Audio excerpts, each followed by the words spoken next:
Every night, the shadow loomed larger on my wall, flickering grotesquely in the dim light from the street lamp outside.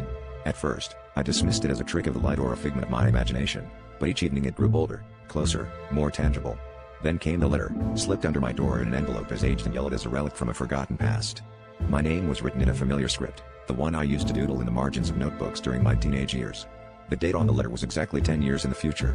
It warned me about the shadow, a warning for my future self, urging me to heed its words or face dire consequences.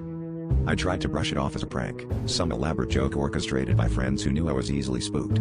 But as I lay in bed, the shadow's movements grew synchronized with my own, mimicking my gestures with eerie precision. The letter's words echoed in my mind, "Do not ignore the shadow.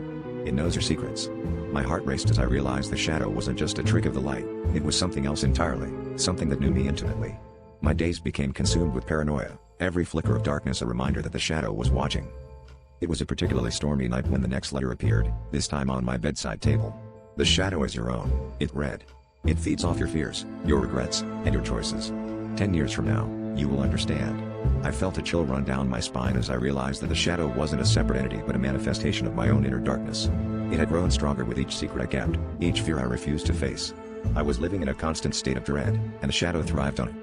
The final revelation came suddenly, as the shadow's form twisted into something familiar, my own silhouette, but with eyes that glowed an unnatural hue. In that moment, I understood the letters weren't just warnings, they were my only chance to reclaim control of my life.